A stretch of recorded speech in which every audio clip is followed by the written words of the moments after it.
Hi, welcome to Go Ahead, Write Something, the podcast for writers who want motivation, the nitty-gritty and more gritty about getting published and how to enjoy writing your stories and sharing them with the world. Today, our guest is Christina Thompson, editor of the Harvard Review, and if you write short fiction, poetry, essays, or book reviews, this will be useful. Harvard Review is open to writers of all levels, and we'll talk about what it takes to get Christina to say yes.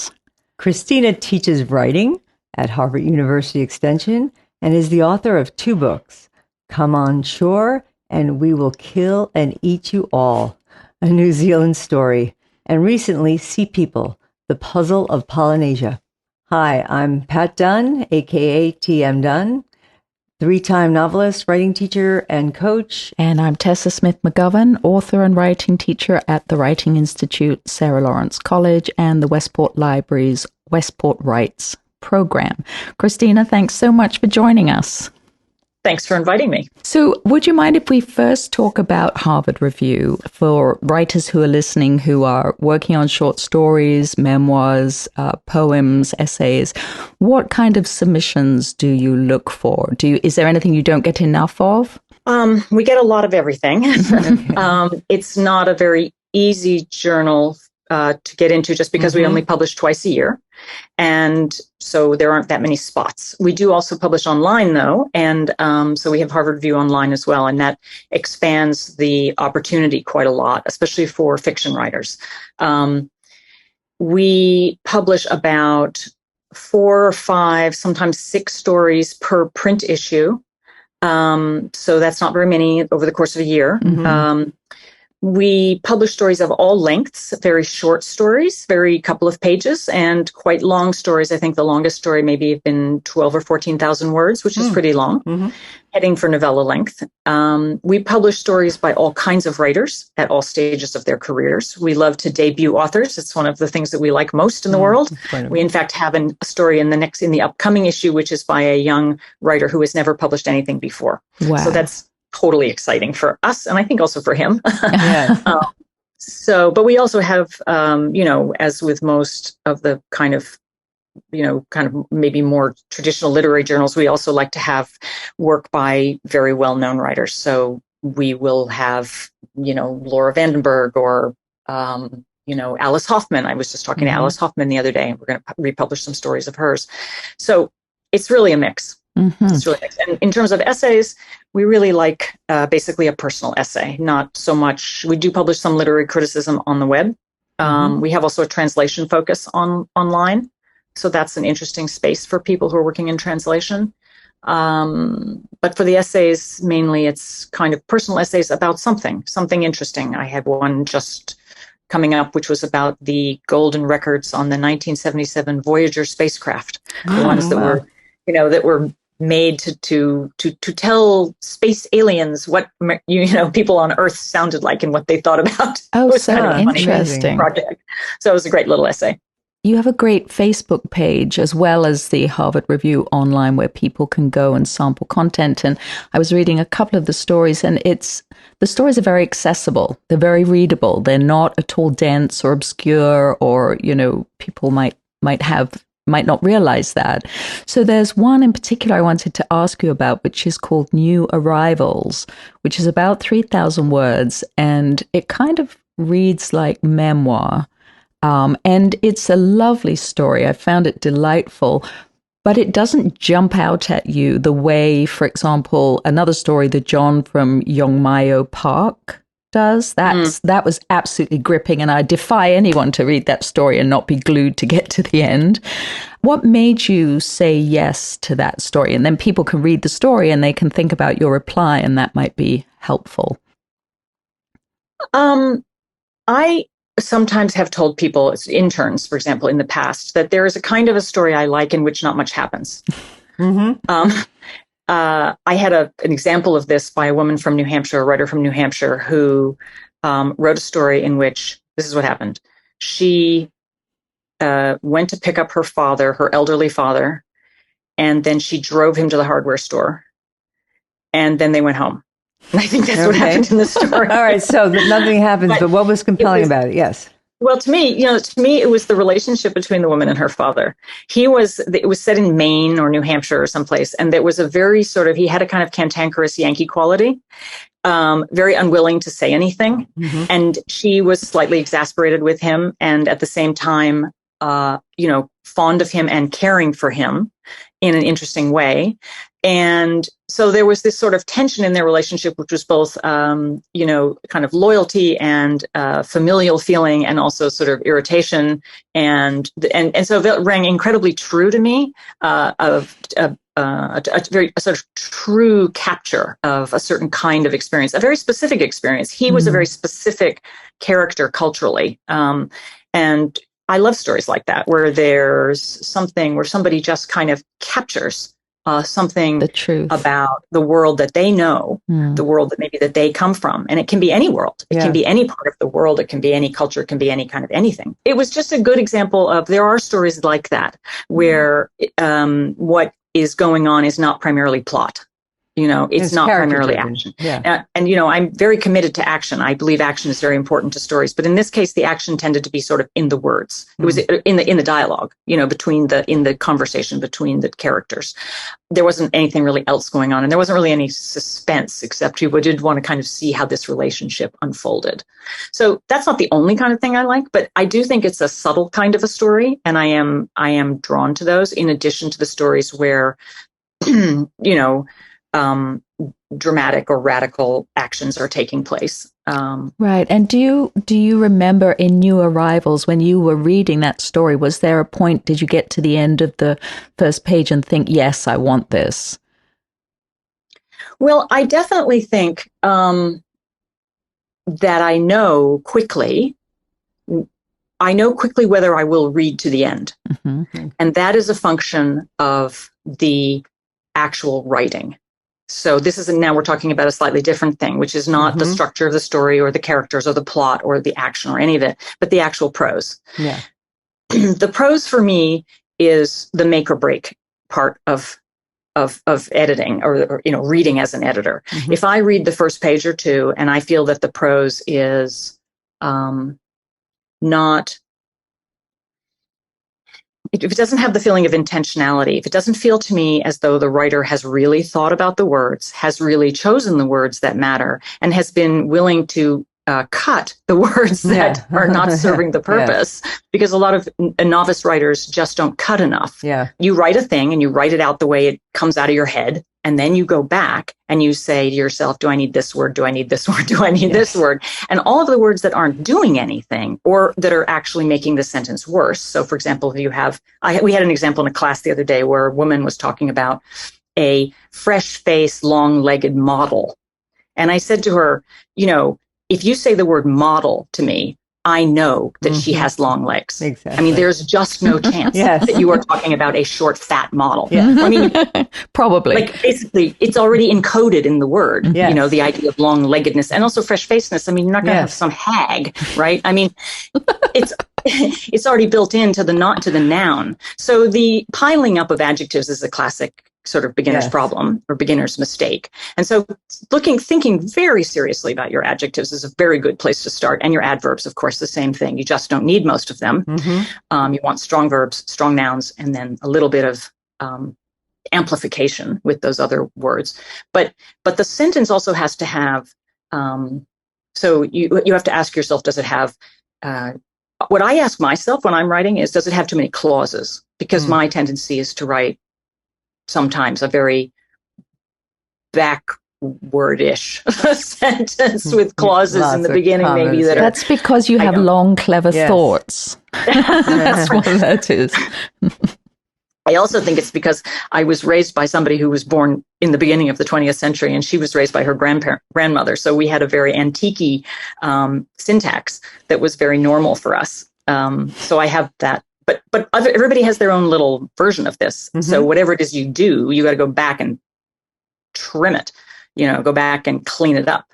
So that's a very important writing step. So I can tell when someone has not done that. Mm-hmm. So if I start to read a page and I see that the sentences are what we call baggy, meaning they have words in them that they don't need, or they don't have a kind of, the ear isn't good. The person hasn't read them aloud. You must always read your sentences aloud. I mean, really, you have to, in order to hear them, because they have a music to them, they have a rhythm to them. One of my young writers, I noticed recently, when I went back through one of his stories, I realized that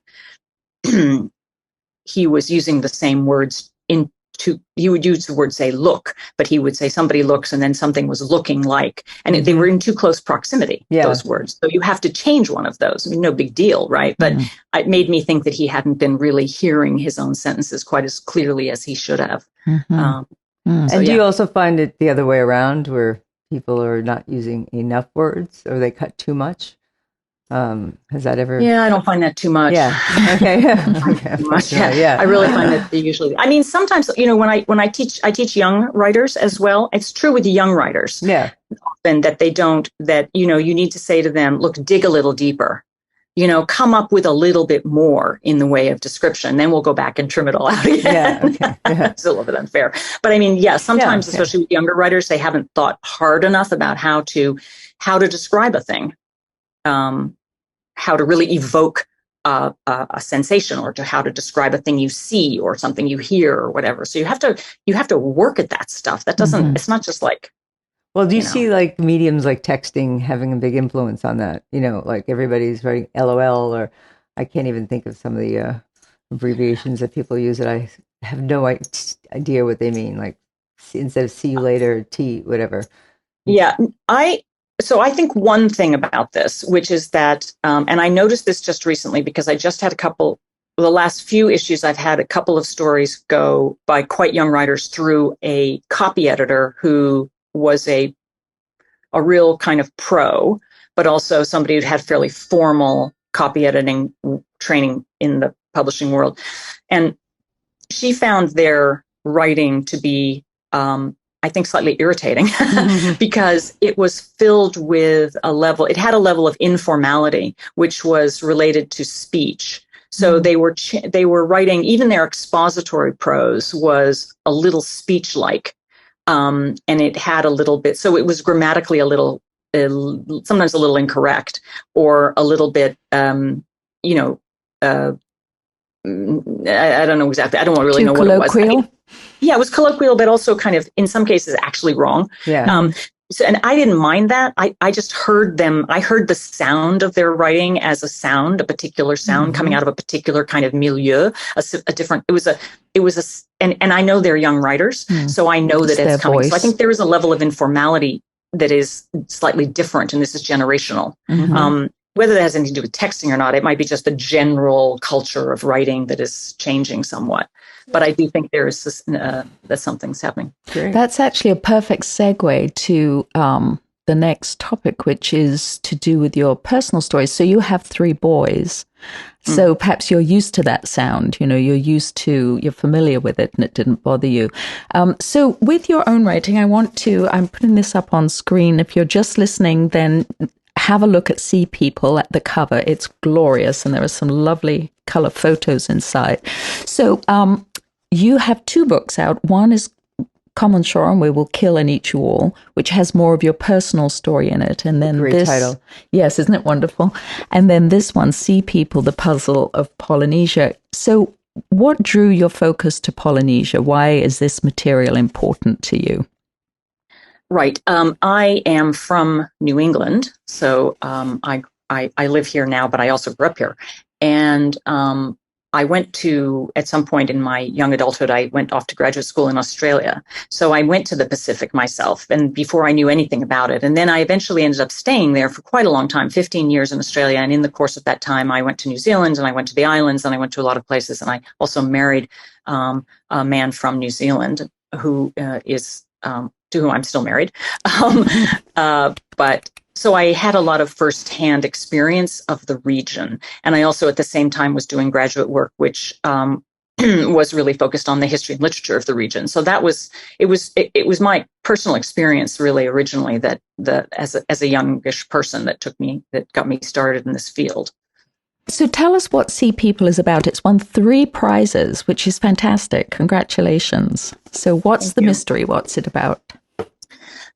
It's a book about the story of how a certain part of the world, which is the kind of mid-Pacific, so the big empty middle of the Pacific Ocean, how it was settled 1,000 to 2,000 years ago by these voyagers who came from Asia in canoes, and those are the ancestors of the Polynesian people. So Hawaiians, Tahitians, Maori in New Zealand, Easter Islanders, Rapa Nui, and so on. Samoans, Tongans are also in this category. And they're one big kind of cultural family, and they haven't been out there that long. But the point of the whole thing is that until they got there, that part of the world had never seen humans before. No people were ever able to reach that part of the world. And this is not that long ago. This is a time when people were already living, they were living in the jungle, they were living on the ice, they were living in the highest mountains of the world, they were living in the deserts, they were living in every kind of part, every environment of the earth, but not on the islands in the middle of the Pacific, because they are so hard to reach. Wow. So when the first people to figure out how to do that is this group of people. And then once they figured it out, they were out there for a long time before anybody else turned up. And then the story changes again. Wow. So that it's the story of, and originally when I started thinking about writing it, I thought I'll tell the story of these great voyagers. And then I started thinking about, okay, well, how do I know the story of these great voyagers? And then I started thinking, well, it's the story of the evidence. That's the story. Okay, so because mystery, yeah. We aren't there. We can't look back in time. There are no written records from that time. So what is the evidence for how this happened? And also there have been a lot of arguments about it over the last 300 years. So it was an interesting subject because people have been fighting about it and disagreeing with one another. So so obviously you've done a lot of research for this book and probably most of your work.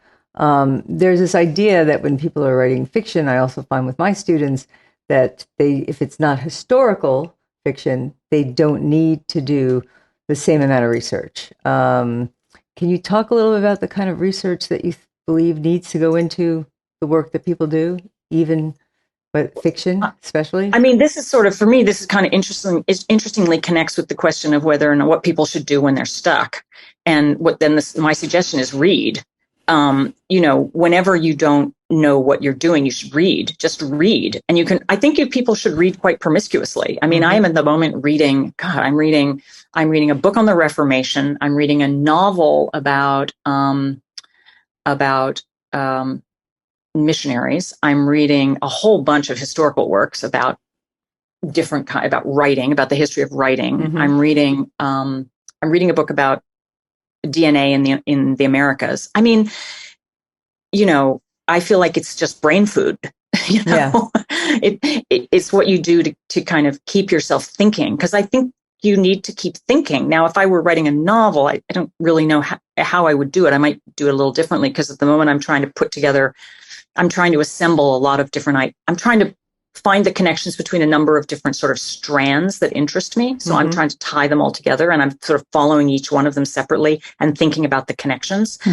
But I noticed just the other day, actually on Twitter, a friend of mine who's a novelist, who is in the throes of writing a novel and tweets about it a lot, I think when he's bored with himself. And he was talking about how much he had just done so much research and was not going to use any of it. I'm like, yeah. That's the game, you know. You do a lot of reading and a lot of sourcing and a lot of research, and then you don't use it all. And do you find it's that reading that keeps you writing? Is that part of it? Well, it definitely helps me have ideas. And if I didn't have ideas, I don't know why I would be writing. If I didn't have something to say, I wouldn't sit down and do it, because it's not all that fun. I don't think it's all that fun. What is the most fun part of the process for you? Being done. So tell us a little bit, we just have a moment or two left. Tell us about your writing practice. How often, what time of day, any special tricks? Yeah, I'm a bad model for anything like this. I'm a very irregular writer. I have a half-time job as an editor. I teach a lot of courses. I have still a family that needs stuff. So I am pulled in a lot of directions. So I write when I can. And I don't beat myself up for not being able to do it every day, because it just isn't realistic for me. And I like to get chunks of time when I can really think about something. But I think the process is different depending on what stage you're at. When I'm starting a project, I don't really need the same level of intensity because I'm still reading a lot and thinking a lot. And if I write in small chunks, it's kind of okay. There's a certain point where you need to stretch and you need to really have continuity and you have to sustain your attention. And then I think it's very hard to be pulled in different directions. I once had a fellowship when I was finishing Sea People. I had a fellowship in which I wrote half the book in 1 year, and the other half I think took me 4 years, the first half, because of I didn't have to teach and edit and everything, and I really had time. Mm-hmm. Yeah. And I really could knock it out. So that was fantastic. I just want to say thank you to people who give fellowships to writers. Please keep doing it. Please keep doing it. Do it a bit more. Please keep doing it. Yeah. It's really, really, really helpful. Okay. So our last question, Pat. Publication's hard, and we know it's taken a whole different turn these days. And there's more places to publish than ever, and it's harder than ever in some ways. Is there any advice that you can give to writers as to how to get their work out into the world? Well, I think one thing that's quite important is not to be overly disheartened by rejection. Mm-hmm. Rejection is a normal part of the process for everybody. I've just had 7 grant applications rejected in sequence after I won, a very big prize in a national prize in Australia. And then even in Australia, I didn't get some of these things. And I'm like, okay, it's just a hard game. Yeah. So, not to be too, and if you don't get in, if you send something to Harvard Review and it doesn't get published, doesn't really matter. Just keep going. Mm-hmm. Just keep going. Just keep going. That's sort of my advice. I think if you're serious and you really want to do it, you'll probably be able to. Yes. But you have to try. Yeah, you have to try. One quick question to that. A lot of times people will get letters that said, well, we weren't interested in this piece, but we really like your writing. We encourage you to send again. And often I hear writers say, oh, they don't really mean it. But do they really mean it? Would you? Oh, they mean it. Yeah, if they say that, they mean it. They mean it. They absolutely mean it, 100%, because nobody encourages anybody whose work they don't want to see again. That's all we have time for today. So thank you so much, Christina, for sharing your wisdom.